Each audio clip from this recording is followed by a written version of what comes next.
Bonjour et bienvenue. Aujourd'hui, on va creuser un peu les derniers mouvements chez Semon. Ils continuent de réorganiser leur portefeuille de licences, on dirait, après la vente de Zombicide qui avait fait pas mal de bruit. Là, notre attention se porte sur une nouvelle transaction. Il s'agit de la cession de certains droits qui viennent du catalogue Japon Brand. Alors, d'après les infos qu'on a pu réunir et qu'on détaillait un peu dans notre article, c'est Mahjong Pro qui a acquis les droits. C'est une boîte américaine, plutôt connue pour son matériel de Mahjong, hein. Et là, ils mettent la main sur 3 jeux japonais. Des jeux qui étaient spécifiquement pensés pour apprendre le Mahjong, en fait, et qui appartenaient donc à Semon via Japon Brand qu'ils avaient racheté en 2024. Bon, alors qu'est-ce que ça veut dire tout ça?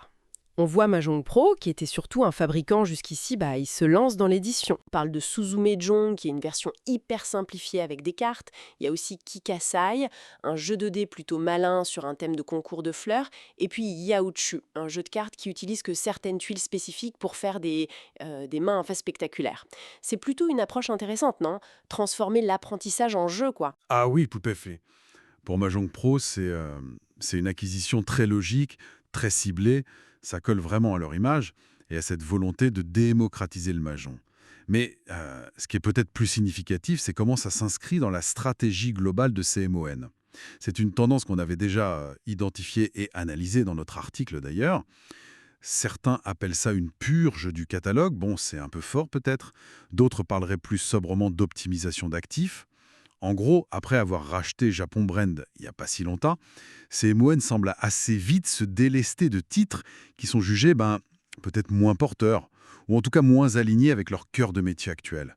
Les gros jeux, les blockbusters type Zombicide. Oui, c'est vrai que la vente de Zombicide à Asmodée, c'était déjà un signe assez fort. Et maintenant, ces jeux Japon Brain. Pourtant, on se souvient bien du rôle important qu'a joué Japon Brain au début. C'était cette structure un peu à part qui a permis à des vraies pépites comme Love Letter ou Machikoro de se faire connaître chez nous, en Occident. Un rôle de découvreur, en quelque sorte. Est-ce que ce rôle peut vraiment perdurer sous CMON si le catalogue est vendu comme ça, morceau par morceau? Mais, voilà, c'est exactement ça la question. Japon Brand existe toujours, oui, sous l'égide de CMON, mais cette vente, elle montre bien que le catalogue est perçu avant tout comme une somme d'actifs qu'on peut vendre. Alors, CMON optimise ses finances, sans doute à court terme, c'est logique pour eux. Mais pour Mahjong Pros, même avec toute la bonne volonté du monde, est-ce qu'ils auront la puissance marketing, la distribution pour donner à ces jeux, bon, ce sont des jeux de niche, mais ils sont malins, est-ce qu'ils auront les moyens de leur donner la visibilité qu'ils méritent? On peut se demander si ce genre de transaction, finalement, ça ne favorise pas une certaine uniformisation du marché. Tu veux dire un marché où seuls les très très gros jeux, ceux avec des budgets marketing énormes, peuvent vraiment exister? Et où il y aurait moins de place pour les expériences un peu différentes? Ou, disons, intermédiaires? Exactement, c'est un risque que notre analyse pointait déjà. Quand le critère principal devient la rentabilité immédiate, eh bien cette classe moyenne du jeu, ces titres qui sont innovants, mais peut-être moins bankables tout de suite, ils risquent d'être les premiers à en souffrir. Et ça pose la question de la place qu'on laisse à l'expérimentation, à la diversité. Si les gros éditeurs se concentrent uniquement sur la maximisation des profits de leur licence phare, l'écosystème du jeu y vit aussi de cette diversité quand même. D'accord.